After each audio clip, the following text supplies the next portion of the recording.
നാട്ടുകാർക്ക് പലർക്കും ഈ ഒരു കാര്യത്തെക്കുറിച്ച് സംശയങ്ങളോ അല്ലെങ്കിൽ എന്തെങ്കിലും നേരത്തെ ഇക്കാര്യങ്ങൾ നാട്ടുകാർ പറഞ്ഞുള്ള അറിവോ ചിലർക്കെങ്കിലുമോ ഇല്ലായിരുന്നു. കാരണം അന്ന് 15 വർഷങ്ങൾക്ക് മുമ്പ് കാണാതായ സംഭവം പിന്നീട് എല്ലാവരും മറക്കുകയും അതൊരു തിരോധാനം എന്ന രീതിയിലേക്ക് കാര്യങ്ങൾ മാറുകയും ചെയ്തു. പിന്നീട് അതിൻ്റെ തുടരന്വേഷണത്തിലേക്ക് പോലീസ് പോയില്ല. പിന്നീട് 15 വർഷങ്ങൾക്ക് ശേഷം ഇത്തരത്തിൽ ഒരു ഊമക്കത്തിൻ്റെ രീതിയിൽ നിർണായകമായിട്ടുള്ള തെളിവ് ലഭിച്ചപ്പോൾ മാത്രമാണ് പോലീസ് അത് വീണ്ടും ഈ കേസന്വേഷണം ആരംഭിച്ചത്. അത് തിരോധാനം എന്നത് മാറി പിന്നീട് ഒരു കൊലപാതകമാണ് എന്ന രീതിയിലുള്ള അന്വേഷണത്തിലേക്ക് പോലീസ് പോകുന്നു.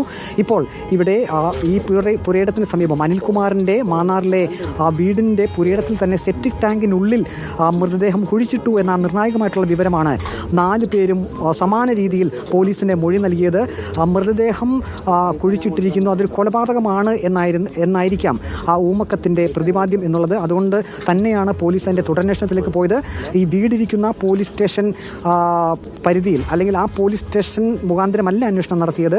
സമീപത്തുള്ള മറ്റൊരു പോലീസ് സ്റ്റേഷനിലെ ഉദ്യോഗസ്ഥർ വളരെ രഹസ്യമായി ഈ അന്വേഷണം ഏറ്റെടുക്കുകയും അതിൻ്റെ ഓരോ വിവരങ്ങളിലേക്കും അവർ പോവുകയും അതിൻ്റെ ചുരുളഴിക്കുകയും ചെയ്തു. കാരണം ഈ വീടിരിക്കുന്ന സ്ഥലത്തുള്ള പോലീസ് സ്റ്റേഷനിലാണെങ്കിൽ ഒരുപക്ഷെ ഈ വിവരങ്ങൾ ഇതിൻ്റെ ഒരു രഹസ്യാത്മകത പോകാനുള്ളൊരു സാഹചര്യമുണ്ട്. കാരണം ഈ മൃതദേഹം ഈ പറഞ്ഞ രീതിയിൽ മൊഴിപ്രകാരം ഇവിടെ കുഴിച്ചിട്ടുണ്ടെങ്കിൽ അന്വേഷണത്തിലാണ് അല്ലെങ്കിൽ ഏതെങ്കിലും രീതിയിൽ പോലീസ് അത് കണ്ടുപിടിക്കുമെന്നൊരു സംശയം ആർക്കെങ്കിലും തോന്നിയാൽ പിന്നീട് വീണ്ടും തെളിവ് നശിപ്പിക്കാനുള്ള സാധ്യതയുണ്ടെന്ന് പോലീസിന് മനസ്സിലായിരുന്നു.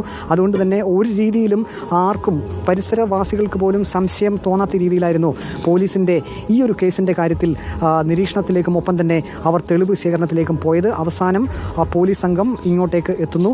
അതിനുശേഷം 2 സെപ്റ്റിക് ടാങ്കുകൾ അവർ തുറന്ന് പരിശോധിച്ചു. ഇപ്പോൾ മറ്റൊരു സെപ്റ്റിക് ടാങ്ക് കൂടി തുറക്കുന്നു. അതായത് ഏറ്റവും പുതിയ വിവരം 3ാമതൊരു സെപ്റ്റിക് ടാങ്ക് കൂടി ഇവിടെയുണ്ട്. ആ 3ാമത് സെപ്റ്റിക് ടാങ്ക് കൂടി തുറക്കുന്നു. അതായത് ഇത്രയും മണിക്കൂറുകൾ നേരം കൊണ്ട് 2 സെപ്റ്റിക് ടാങ്കുകൾ തുറന്നാണ് സോമൻ അതിൻ്റെ വിശദമായിട്ടുള്ള ഒരു അന്വേഷണത്തിലേക്ക് അതിൻ്റെ പരിശോധനയിലേക്ക് പോയത്. എന്തെങ്കിലും മൃതദേഹാവശിഷ്ടം കിട്ടുമോ എന്നറിയാൻ പോലീസ് ഉദ്യോഗസ്ഥരും സോമന് നിർദ്ദേശം കൊടുക്കുന്നുണ്ട്. അതായത് ഇനിയും ഇവിടെ സെപ്റ്റിക് ടാങ്കുകൾ ഉണ്ട് എന്നുള്ളത്. മറ്റൊന്ന്, ഈ സെപ്റ്റിക് ടാങ്കുകൾ യഥാർത്ഥ സെപ്റ്റിക് ടാങ്കുകൾ തന്നെയാണോ അല്ലെങ്കിൽ ഈ ഒരു കൃത്യം മറയ്ക്കുന്നതിന് വേണ്ടി ഇവിടെ നിർമ്മിച്ച സെപ്റ്റിക് ടാങ്കുകളാണോ എന്ന ഒരു സംശയം കൂടി ഒരു പക്ഷേ പോലീസ് ഉദ്യോഗസ്ഥർക്ക് തോന്നിയേക്കാം. അതുകൊണ്ടാണ് ഈ 2 സെപ്റ്റിക് ടാങ്കുകൾ മാത്രമല്ല അതിൻ്റെ പരിസരത്തുള്ള വീടിൻ്റെ കാർ പോർച്ചിനോട് ചേർന്നുള്ള മറ്റൊരിടത്തും സോമൻ ഇപ്പോൾ ദണ്ട് ഉപയോഗിച്ച് കുഴി എടുക്കുന്നത്, ഇരുമ്പ് ദണ്ട് ഉപയോഗിച്ച് കുഴി എടുക്കുന്നത്. ഇപ്പോൾ ഈ സോമൻ നിൽക്കുന്ന ഇടം, അദ്ദേഹം കാലി ചവിട്ടി നിൽക്കുന്നത് ഒരു കോൺക്രീറ്റ് പാളിയിലാണ്. ആ കോൺക്രീറ്റ് പാളിക്കടിയിൽ ഈ പറയുന്ന രീതിയിലുള്ള സെപ്റ്റിക് ടാങ്ക് ആണ് എന്ന് പോലീസ് അനുമാനിക്കുന്നു. അതുകൊണ്ടാണ് അദ്ദേഹത്തിൻ്റെ ഈ സോമൻ്റെ അടുത്ത് നിൽക്കുന്ന പോലീസ് ഉദ്യോഗസ്ഥർ കൃത്യമായും ആ ഇടം കാണിച്ചു കൊടുക്കുന്നത്, ഈ ഭാഗം കുഴിക്കണം എന്നുള്ളത്. അപ്പോൾ സോമൻ ആ ഭാഗം തന്നെയാണ് കുഴിക്കുന്നത്. കാരണം നേരത്തെ 2 സെപ്റ്റിക് ടാങ്കുകൾ ഇതേ രീതിയിൽ തുറന്ന് പരിശോധിച്ചു.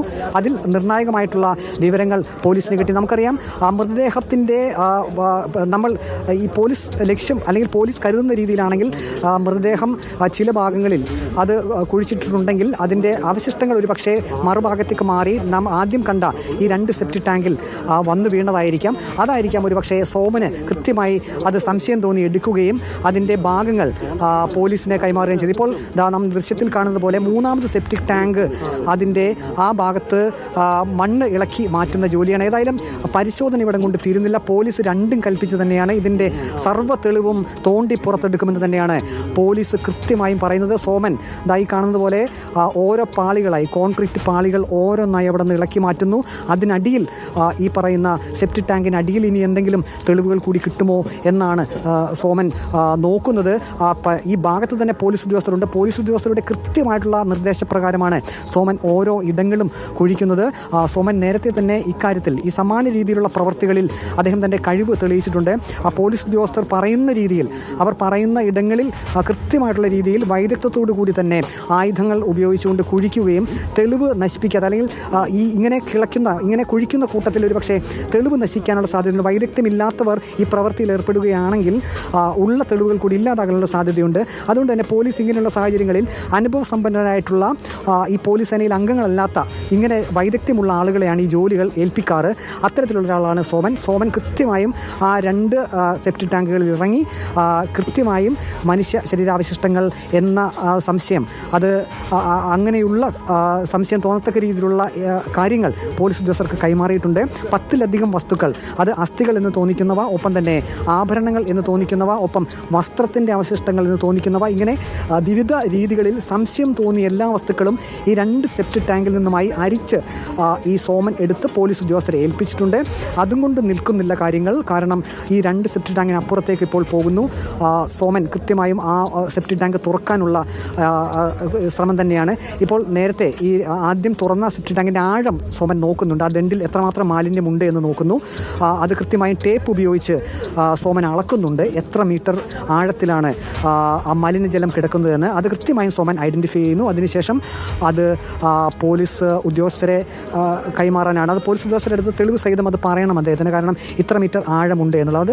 അത് ആഴം കൃത്യമായും അത് പോലീസ് ഫോട്ടോഗ്രാഫർമാർക്ക് ഉൾപ്പെടെ കാണിക്കുന്നുണ്ട്. അതായത് ഇത്ര മീറ്റർ താഴെ നിന്നാണ് ഈ വസ്തുക്കൾ കിട്ടിയത് എന്നുള്ളതായിരിക്കാം. അത് കൃത്യമായും ആ ടേപ്പ് ഉപയോഗിച്ച് തന്നെ സോമൻ അത് കൃത്യമായും അളന്നിട്ടുണ്ട്.